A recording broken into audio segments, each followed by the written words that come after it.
The iPhone Air is, to a degree, exactly what we were expecting. Apple's thinnest iPhone ever, measuring just 5.64mm. It feels light, balanced, and durable thanks to a grade 5 titanium frame and ceramic shield glass. In the hand, it is sleek and refined.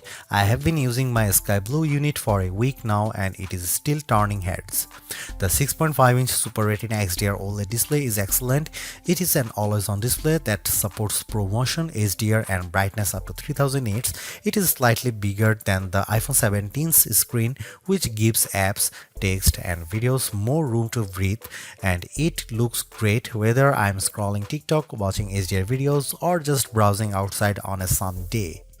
iOS 26 feels tailor-made for the Air with its new liquid glass design that looks striking and complements the physical build. Messages now support custom backgrounds, typing indicators, and polls, while the phone app and visual intelligence get useful upgrades. And while Siri's full AI overhaul isn't here yet, Apple Intelligence features are starting to appear. The biggest trade-off comes with the camera setup. There is just a single 48-megapixel camera lens on the rear of the phone. It produces sharp, natural-looking photos and impressive portraits, but you will miss the flexibility of a telephoto or ultra-wide if you are used to them. The selfie camera is excellent too. The Apple's center stage smarts for automatic, wide, and ultra-wide framing, and dual capture is genuinely fun. Performance from the A19 Pro is snappy and smooth, and it capably handled everything I threw at it, though the phone doesn't get warm during fast charging or heavy gaming. Battery life is decent but not class-leading enough for a workday, usually 6 to 8 hours of use, with my best stretch hitting around 10 hours away from the charger. Power users may want to invest in the $99 MagSafe Battery Pack, which matches the phone's slim profile and adds about 65% more life, but it is an added cost. The iPhone Air isn't the best iPhone for photography or endurance, but as a design statement, it's a gem. It feels like the most exciting iPhone Apple has released in years, and while it costs more than the iPhone 17 with fewer cameras and shorter battery life, it delivers value in other key areas. Apple unveiled the iPhone Air at its September 9, 2025 awe-dropping event alongside the iPhone 17, iPhone 17 Pro, iPhone 17 Pro Max, AirPods Pro 3, and 3 new Apple Watches. The Air, though, stands out with its entirely new design and is a whole new category of iPhone. It starts at $999 for 256 GB of storage, or you can bump that up to the 512 GB for $1,199 or 1 TB for $1,399. The iPhone Air is an eSIM only device worldwide and comes in 4 colors: sky blue, light gold, cloud white, and space black. I've been testing a 1 TB iPhone Air in sky blue. Apple will officially launch the iPhone Air on September 19, 2025, but it's up for pre-order now from the company's online store, authorized retailers, and carriers. If you are following the Apple rumor cycle, we were all expecting an ultra-thin iPhone to be released, one that would potentially go thinner than the iPhone 6 or 6 Plus, be more stunning than the iPhone X, and offer a truly refreshed look and feel for the iPhone. The launch event's awe-dropping tagline set the bar high, and the iPhone Air cleared it with room to spare. It's not the first ultra-thin phone. The Galaxy S25 Edge measures in at 5.8mm, but it still feels as stunning, sleek, and sexy in my hand right now after living with it for a week as it did during my brief hands-on session following the launch event. It feels as exciting as the iPhone X in that it might give us the playbook for the modern iPhone going forward, or at least show us one half of the purportedly incoming foldable iPhone. The photos released by Apple and even those shot by me for this review only do it partial justice. The iPhone Air is the best representation yet of Apple's vision for an iPhone that's just glass. It weighs in at just 5.82 ounces or 165 grams, fully justifying the Air moniker. Much like the iPhone 17 or even Pro Max, it feels balanced, not too top heavy, not too bottom heavy. It's Goldilocks ergonomics. I don't know if I'd quite call it eye-dropping, but the thinness is the part that gets people excited. At its thinnest, the iPhone Air is 5.64mm or 0.22 inches, and the plateau only jutes out of a bit more. I was instantly wowed, and over the course of a week, I have really become accustomed to this look and feel for an iPhone. While conducting some testing over the week, I showed it to my brother and sister-in-law, who were both visibly impressed when holding it. They asked about durability and were a little stunned at the overall feel. Then came the questions about battery life and the camera, both of which I will address below, and whether the USB-C port was thinner. On that last point, it is still a regular USB-C port, but to fit it in this frame and get in this small, Apple's design team started by 3D printing a custom one. And given how thin this phone had to be, Apple went back to grade 5 titanium for the shell and sides of the device. To further enhance the looks, it has a polished finish. My sky blue review handset is different from the MacBook Air and iPad Air colors of the same name. It is a bit lighter and pastel-like. I really like it, and the Air also comes in light gold, space black and cloud white. While the innermost layer of the iPhone Air sandwich is made of that strong titanium, which can bend slightly under pressure but is designed to spring back, it's topped and bottomed with glass and glass ceramic, specifically Ceramic Shield 2 on the front and the Ceramic Shield on the back. The rear, like the iPhone 17, is mostly frosted matte glass, while the top bump gets the glossy finish. Apple says the Air is 3 times more scratch resistant on the front, so I've still been careful sliding this in and out of my front or rear jeans pockets, and the back is 4 times more crack resistant. It also has the same IP68 rating for resistance to dust and water as the iPhone 17, 17 Pro and 17 Pro Max. It survived a light drizzle shortly after I unboxed it in Apple Park. The weather's been wet in my home state of Jersey, and the Air has shown no issues when being used in rain or surviving a dunk test. Even given the extreme thinness here, you still get the usual buttons you would expect on an iPhone. Camera control has been redesigned to live on the right hand side, and it's slightly thinner but about the same length as on other iPhones. The power or sleep button sits slightly higher on this side, with the action button, volume up and volume down on the left. The main mono speaker lives at the top of some microphones, and there are 2 other microphones either side of the USB-C port on the bottom. This design does, as mentioned, only leave room for a single camera and likely a smaller battery inside, but Apple has also dropped the SIM card slot worldwide and opted for eSIM to save some space.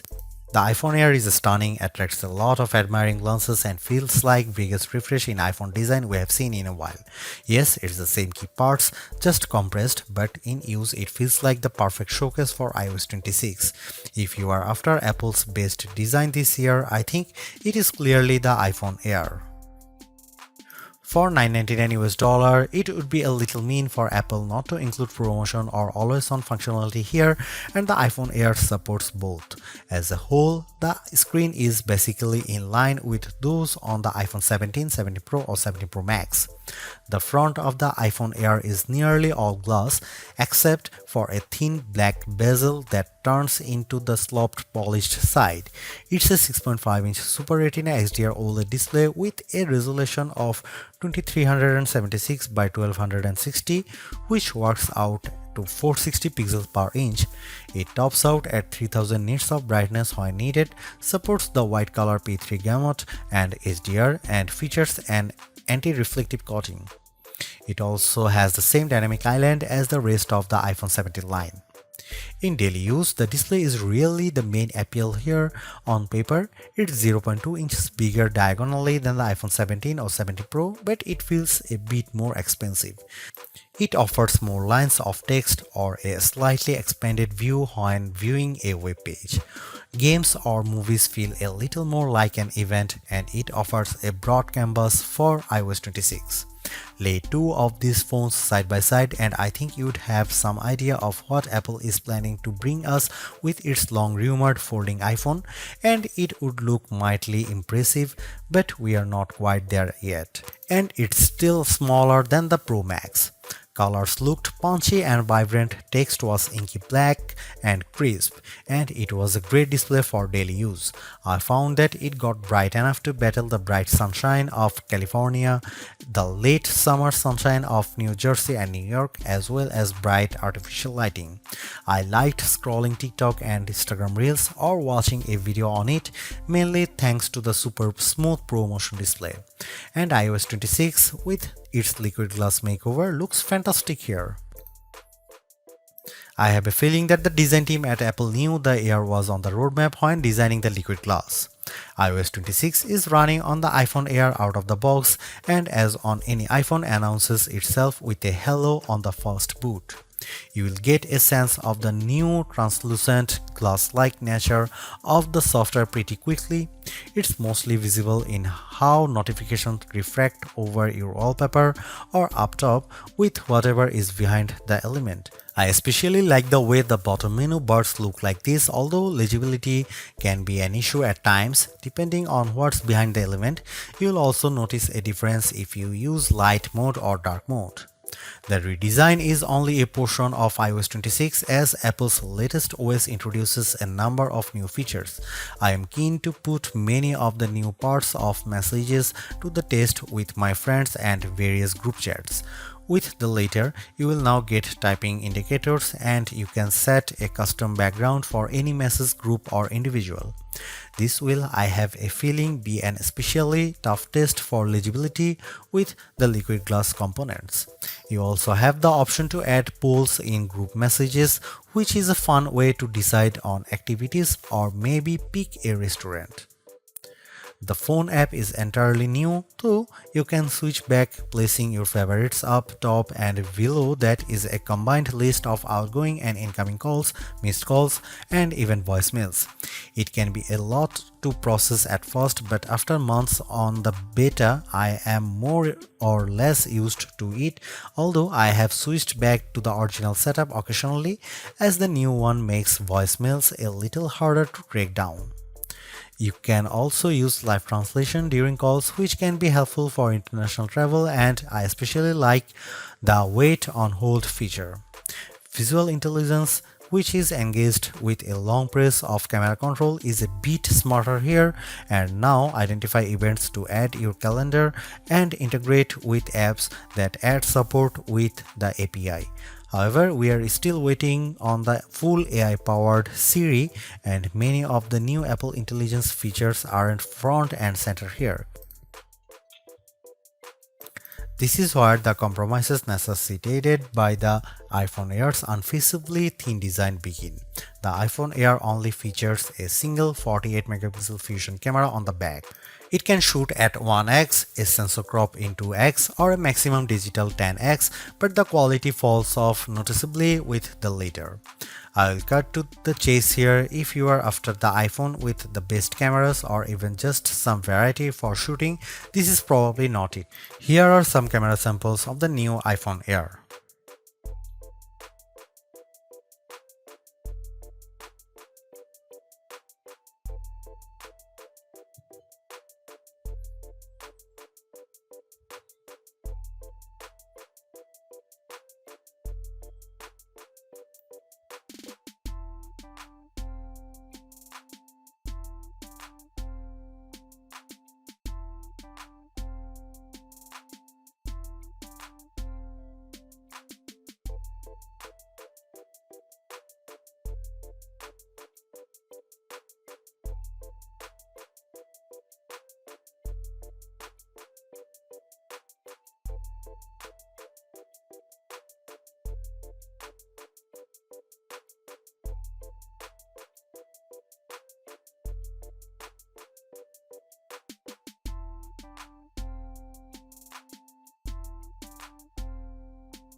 Powering the iPhone Air is Apple's A19 Pro chip, which is a step up from the iPhone 17's A19 and a slightly less powerful version of the A19 Pro in the iPhone 17 Pro and 17 Pro Max without the extra cooling technology. The A19 Pro here is a 6-core CPU with 2 performance and 4 efficiency cores, a 5-core GPU and a 16-core neural engine. It's goodly faster than the A18 Pro or A18 found in the iPhone 16 Pro Max or 16, especially with various elements of iOS 26 including specializing a wallpaper and in everyday use. Compared to the standard iPhone 17, I would say performance is about neck and neck. The A19 Pro is arguably being used here to help regulate performance temperature.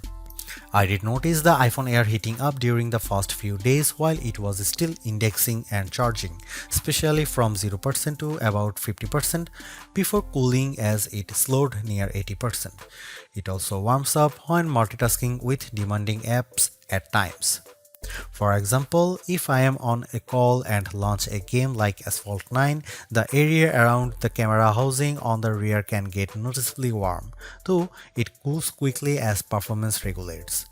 The heat doesn't spread below the Apple logo, and a case like Apple's bumper or clear option helps keep it from your fingertips. Keep in mind that basically all the components do live in the plateau, including the silicone, so it makes sense that the area does heat up. When it comes to non-gaming tasks, though, the iPhone Air handles everything well and delivers strong performance while keeping cool.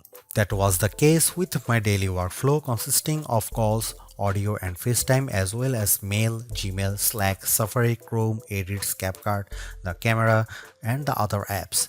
Even with creating a Genmoji or using Image Playground or another facet of Apple Intelligence, the iPhone Air didn't get especially warm.